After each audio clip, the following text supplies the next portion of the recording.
लहलहाती फसलों से धरती, हर चेहरे पर है मुस्कान, खुशहाल हुआ है अपना किसान, पंजाब किसान।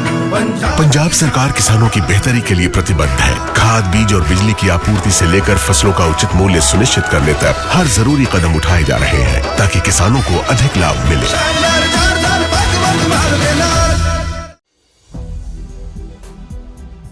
नमस्कार, आप देख रहे हैं 4 PM और मैं हूं आपके साथ सिमरन। दोस्तों, आज 25 मार्च 2026 है। अमेरिका, इजराइल और ईरान के बीच छिड़ी इस भयंकर जंग को आज 25 दिन पूरे हो गए हैं। लेकिन इस 25 दिनों में अगर कुछ सबसे ज्यादा तेजी से बढ़ा है तो वो है अमेरिकी राष्ट्रपति डोनाल्ड ट्रंप का झूठ। कल देर रात ओवल ऑफिस से ट्रंप ने दुनिया के सामने एक ऐसा दावा किया जिसने सबको चौंका दिया। ट्रंप कह रहे हैं कि हमने जंग जीत ली है। ट्रंप का दावा है कि ईरान के साथ बहुत अच्छी बातचीत चल रही है। उनके उपराष्ट्रपति JD वेंस और विदेश मंत्री मार्को रूबियो सही लोगों के संपर्क में हैं। लेकिन जैसे ही ट्रंप का ये बयान टीवी पे चला, तेहरान से ऐसा थप्पड़ पड़ा कि ट्रंप की बोलती बंद हो गई है। ईरान ने दो टूक कह दिया है कि कोई बातचीत नहीं हो रही है। ट्रंप अपनी नाकामी को छिपाने के लिए फेक न्यूज फैला रहे हैं। ट्रंप की हालत इतनी खराब है कि लगातार अमेरिकी संसद में जंग रोकने का प्रस्ताव आ रहा है। आज के इस विशेष रिपोर्ट में हम आपको बताएंगे कैसे ट्रंप ने दुनिया की आंखों में धूल झोंकने के लिए पाकिस्तान के PM शहबाज शरीफ का इस्तेमाल किया, कैसे ईरान के राष्ट्रपति ने एक ट्वीट से ट्रंप का सुपर पावर वाला ढोल फाड़ दिया है, और सबसे बड़ी खबर है कि क्यों ट्रंप ने अपने सबसे चहेते दोस्त नेतन्याहू को बातचीत की मेज से दूध में मक्खी की तरह निकाल के बाहर फेंक दिया है। चलिए शुरू करते हैं इस सनसनीखेज विश्लेषण को। दोस्तों, ट्रंप साहब को लगता है कि दुनिया आज भी उनके पुराने बिजनेस वाले पैतरे से चल रही है। उन्होंने दावा किया है कि उनके दो सबसे भरोसेमंद सिपहसालार JD वेंस और मार्को रूबियो ईरान के साथ डील फाइनल कर रहे हैं। ट्रंप ने तो यहाँ तक कह दिया है कि ईरान ने उन्हें एक तोहफा दिया है जिससे ये साबित होता है कि वो सही लोगों से बात कर रहे हैं। लेकिन सवाल है कि वो सही लोग कौन हैं? ईरान के विदेश मंत्रालय ने साफ कर दिया है कि ट्रंप हवा में तीर चला रहे हैं। हकीकत तो ये है कि ईरान की संसद के अध्यक्ष बाकिर कालिबाफ ने ट्रंप की नीतियों का मजाक उड़ाया है। ईरान का कहना है कि जब हमारे ऊर्जा ठिकानों पे हमले हो रहे हों, जब हमारे नागरिक मारे जा रहे हों, तब हम किसी सौदागर से बात नहीं करेंगे।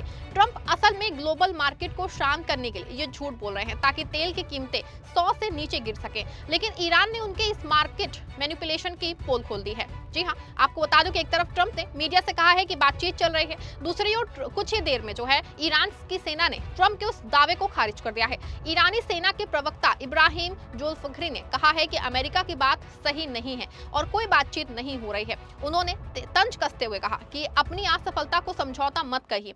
हालात तब तक ठीक नहीं होंगे जब तक हमारी शर्तें पूरी नहीं होंगी। ऐसे में ये बात पूरी तरीके से साफ है कि कहीं पे समझौते की कोई बातचीत नहीं चल रही है। पूरा खेल तेल की बढ़ती कीमतों को घटाने का है। कुछ लोगों का ये भी कहना है, ये भी मानना है कि जंग जो है 5 दिन के लिए सिर्फ इसीलिए रोकी गई है ताकि तेल की बढ़ती कीमतों को स्थिर किया जा सके, और बातचीत का शिगुफा भी इसी वजह से छोड़ा गया है कि कीमतों में गिरावट आए। दोस्तों, आज सत्ता की आंखों में आंखें डाल के पत्रकारिता करना मुश्किल हो गया है। हमारे 4 PM नेशनल यूट्यूब और फेसबुक चैनल को, जिसे आपका प्यार और विश्वास हमेशा से मिलता रहा है, उसे बंद करके सरकार ने ये साबित कर दिया है कि वो आपके सवालों से कितना डरती है। मुश्किल दौर है, लेकिन हम ना रुके थे और ना ही रुकेंगे। हम सच के लिए हमेशा लड़ते रहेंगे। ऐसे में 4 PM UP को ज्यादा से ज्यादा ज्वाइन करें और स्वतंत्र पत्रकारिता को जिंदा रखने के लिए जितना हो सके उतना हमारा आर्थिक सहयोग करें। आपके सहयोग से ये जंग हम जीत के रहेंगे। हालांकि पहले दिन कच्चे तेल के दाम कुछ घटे भी थे और $100 प्रति बैरल के आसपास आ गए थे, लेकिन जैसे ही ईरान का दो टूक जवाब आया, दाम फिर से बढ़ने शुरू हो गए हैं। ट्रंप सिर्फ और सिर्फ दुनिया में तेल की बढ़ती कीमतों और तेजी से बढ़ रही महंगाई के लिए ये गेम खेल रहे हैं। उनके इस खेल से न सिर्फ पाकिस्तान और तुर्की बल्कि दूसरे मुस्लिम देश भी शामिल नजर आ रहे हैं। लेकिन खुद ईरान ने इसकी पोल पट्टी खोल दी है। आपको बता दें कि कल पाकिस्तान के प्रधानमंत्री शहबाज शरीफ ने ट्वीट किया है कि अगर अमेरिका और ईरान चाहे तो पाकिस्तान इस्लामाबाद में बातचीत की मेज सजाने को तैयार है। ट्रंप ने इस ट्वीट को लपक लिया है और 1 घंटे के अंदर इसका स्क्रीनशॉट अपने social media platform truth social पे शेयर कर दिया है। ट्रंप दिखाना चाहते थे कि देखो, दुनिया शांति के लिए मेरे पास आ रही है। आज फिर से राष्ट्रपति ट्रंप ने ईरान को 15 पॉइंट का सीज फायर प्लान भेजा है। मीडिया रिपोर्ट्स के मुताबिक ये प्रस्ताव पाकिस्तान के जरिए ईरान तक पहुंचाया गया है और पाकिस्तान ने मदद की पेशकश भी की है। लेकिन जैसे ये खबर तेहरान पहुंची, ईरान के राष्ट्रपति मसूद पेजेश्कियान का जो जवाब आया है उसने ट्रंप की सारी डिप्लोमेसी को कब्रिस्तान बना दिया है। ईरानी राष्ट्रपति ने साफ कर दिया है, हम किसी धोखेबाज से बात नहीं करेंगे। सूत्रों के मुताबिक ईरान ने पाकिस्तान को भी सख्त लहजे में कह दिया है कि वो अमेरिका का डाकिया बनने की कोशिश ना करे। ट्रंप साहब पाकिस्तान के कंधे पे हाथ रख के अपना ईरान को नहीं वो झुका सकते। पेजेश्कियान ने अपने ट्वीट में लिखा है कि पाकिस्तान, तुर्की और इराक जैसे देशों के लोग अमेरिका और इजराइल के अपराधों के प्रति अपनी घृणा जाहिर कर रहे हैं। उन्होंने पाकिस्तान की जनता की भावनाओं का हवाला देते हुए अमेरिका को अपराधी करार दिया है।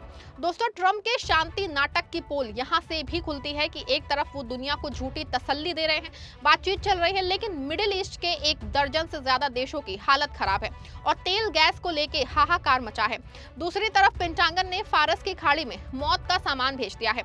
खबर पुख्ता है कि अमेरिका अपनी 82 एयरबोर्न डिवीजन और 11th मरीन एक्सपीडिशनरी यूनिट के करीब 5000 नौ सैनिकों को होर्मुज की तरफ भेज रखा है। पेंटागन का प्लान है कि ईरान के खार्क आइलैंड पे कब्जा किया जाए, जो ईरान की अर्थव्यवस्था की लाइफ स्टाइल है। ट्रंप को लगता है कि वो एक तरफ बातचीत का झांसा देंगे और दूसरी तरफ बूट्स ऑन द ग्राउंड भेज करके ईरान को डरा देंगे। लेकिन ईरान ने भी ये कह दिया है कि होर्मुज से गुजरने वाला हर अमेरिकी जहाज हमारा निशाना होगा। ये शांति की कोशिश नहीं बल्कि तबाही का नया चैप्टर है। ट्रंप शांति की आड़ में ईरान के दरवाजे पे तोपे तैनात कर रहे हैं। साथ ही ट्रंप लगातार अपने ही घर में घिरते जा रहे हैं। एक और जहां जंग के चलते ट्रंप की अमेरिका में लोकप्रियता दर 36% घट गई है, दूसरी ओर अमेरिकी संसद के ऊपरी सदन सीनेट में ईरान जंग रोकने के लिए लाए गए प्रस्ताव आया है। हालांकि विपक्षी डेमोक्रेट पार्टी की तरफ से लाए गए इस प्रस्ताव के पक्ष में 47 जबकि विपक्ष के 53 वोट पड़े हैं। बता दूं आपको, ये तीसरी बार था जब डेमोक्रेट्स ने ऐसा प्रस्ताव रखा था। उनका कहना है कि अमेरिका में युद्ध शुरू करने का अधिकार कांग्रेस के पास होता है, इसीलिए ट्रंप बिना पूरी मंजूरी के ये कदम नहीं उठा सकते। इसी वजह से वो लगातार ऐसे प्रस्ताव ला रहे हैं ताकि सरकार पर दबाव बनाया जा सके। डेमोक्रेट्स ने यह भी आरोप लगाया है कि ट्रंप सरकार इस युद्ध को ठीक से समझा नहीं पा रही है। सांसद क्रिस मर्फी ने कहा है कि सरकार अब ये तक नहीं बता पा रही है कि युद्ध क्यों जरूरी है। डेमोक्रेट्स ने साफ कर दिया है कि वो इस मुद्दे को यहीं नहीं छोड़ेंगे और हर हफ्ते इस पे वोटिंग कराते रहेंगे जब तक सरकार आके अपनी बात साफ नहीं करती। ऐसे में अगर कुछ सांसद ट्रंप के इधर से उधर हो गए तो खेल पलट सकता है, यानी कि ट्रंप अमेरिका में ही बुरा फंसते दिख सकते हैं, क्योंकि ट्रंप के प्रस्ताव सिर्फ और सिर्फ 6 वोट से बच रहे हैं। हालांकि दोस्तों, पूरी कहानी का सबसे दिलचस्प और तीखा मोड़ अब आया है। ट्रंप ने जिस बेंजामिन नेतन्याहू को इस आग में झोंका था, आज उन्हें ही बातचीत से बाहर कर दिया है। रिपोर्ट आ रही है कि ट्रंप की संभावित बातचीत में इजराइल का कोई जिक्र नहीं है। नेतन्याहू और उनके रक्षा मंत्री इजराइल काइट्स चिल्ला रहे हैं कि हमले नहीं रुकेंगे, लेकिन ट्रंप उन्हें चुप रहने का इशारा कर रहे हैं। क्यों? क्योंकि ट्रंप जानते हैं कि नेतन्याहू एक ऐसी राजनीतिक लाश है जिसे ढोना अब अमेरिका के लिए भारी पड़ रहा है। ट्रंप अपनी इकोनॉमी बचाना चाहते हैं और नेतन्याहू अपनी कुर्सी। जब ट्रंप ने 5 दिन के ब्रेक का ऐलान किया तो इजराइल ने इसका विरोध किया। ट्रंप ने साफ संदेश दिया है कि अब मैं अपनी मर्जी से चलूंगा। नेतन्याहू, जो खुद को ट्रंप का सबसे बड़ा यार बताते थे, आज ठगा हुआ महसूस कर रहे हैं। ट्रंप ने उन्हें इस्तेमाल करो और फेंको वाली कैटेगरी में डाल दिया है। दोस्तों, हकीकत यह है कि ट्रंप का सुपर पावर वाला तिलिस्म अब टूट चुका है। तेल की कीमतें 100 के पार है। अमेरिका के 5000 सैनिक मौत के कुएं में उतारे जा रहे हैं और ईरान झुकने के बजाय और आक्रामक हो गया है। ट्रंप का सीज फायर ड्रामा सिर्फ इसीलिए है क्योंकि उनके पास अब कोई विकल्प नहीं बचा है। आपको क्या लगता है, ट्रंप और खामेनेई के बीच वाकई कोई डील हो पाएगी या फिर पाकिस्तान में होने वाली ये बैठक सिर्फ एक और धोखा होगी? आप जो भी सोचते हैं अपनी राय बेबाकी से कमेंट बॉक्स में जरूर लिखिएगा। इस वीडियो को लाइक और ज्यादा से ज्यादा शेयर करिएगा। धन्यवाद।